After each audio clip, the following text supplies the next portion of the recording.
I raced when I was a kid and kind of quit and got back into it, and then yeah, kind of Josh just being around the track making motorcycle noises and stuff.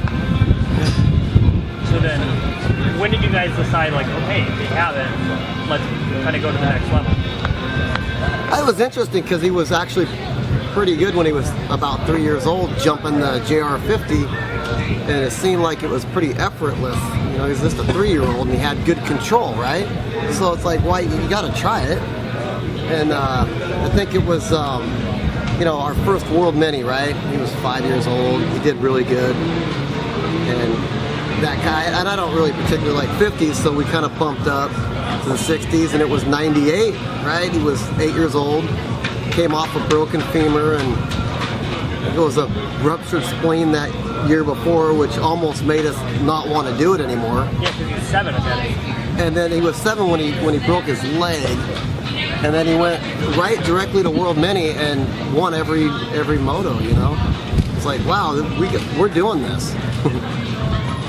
So then, typically, like, little brother is typically, he gets faster because he's chasing big brother. Is that what happened with Justin?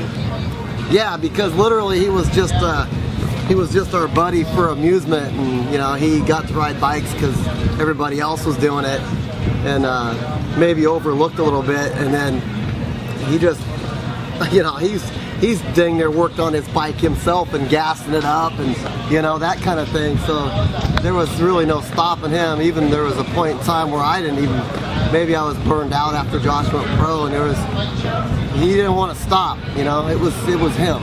Definitely wasn't one of those dad pushed him into this thing. It was him. I mean, to see Justin come after all the injuries he's had with the bad knee and stuff, and now he's like one of the guys on the 250 West Coast, is that like realization that, like, wow, all this like hard work and these years on the road paid off? And same thing with Josh, he's won Supercross races. Well, yeah, I mean, yeah, for sure. It's not paid off. It's, I guess, you know, we're feeling like it is paying off, right? And obviously he's not to where he wants to be, you know, right now at this point. Probably better than he was last year at this point in time, but paying off.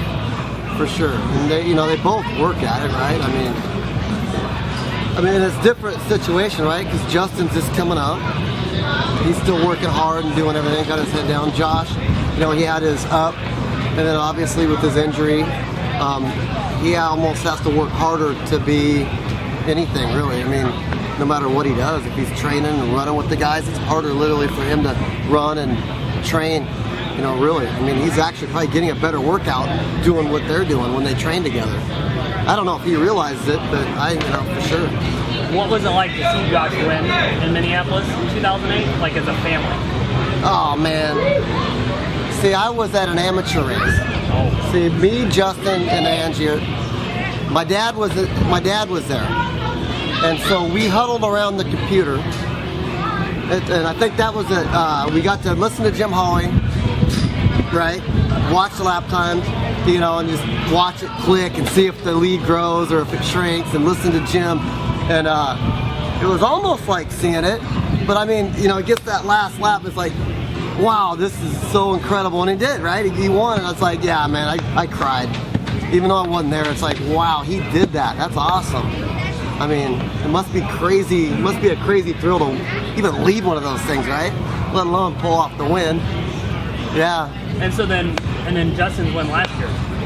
Yeah. So then, how was that? That's cool, man. 2 kids that won. I mean, that's pretty cool. And so then, Monte's a legend in his own right. Yeah. Inventor of the Turndown. I did that. So then, how did, like, where did your BMX background come from? And then was that something you instilled in the kids? Because you watch them ride and they hit sections like it's a 20-inch bike. It's ridiculous. Well, yeah, that's kind of funny because they just picked it up on their own. I didn't push any kind of pedal bikes on them because I was out of it, you know. I did my thing. I raced, kind of just did whatever, did the bicycle thing like every kid probably back in my day, and I got good at it, you know. Somebody turned me on to vertical, and when I saw vertical and saw what was going on, I had to do that, you know. It was just something, and I got out of motocross because I was like a Northwest dude. I was the man in the Northwest. I mean, And it was cool going back after. I'd go literally from a race and couldn't wait until I got back to my ramp because I had people waiting for me. Like they wanted to see some action, right? That was cool. And so it made it so I just quit racing. I mean, I did the vert ramp. And so then it came back around to those guys, and I don't know how they picked it up, but they did. And I think it's good cross training. It's fun. And they're pretty good at it. It's fun, you know, riding with those guys. And then, then if you want to flip it around to Josh doing the backflip, you'd think that I would be like, yeah, that's cool, but I was always anti-freestyle. Because we started out doing that one thing, let's just, you know, let's keep it pure.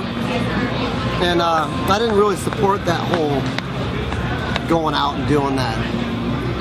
And it is what it is. He did it, you know. And I think a lot of people would expect me to support it, but I don't know, man.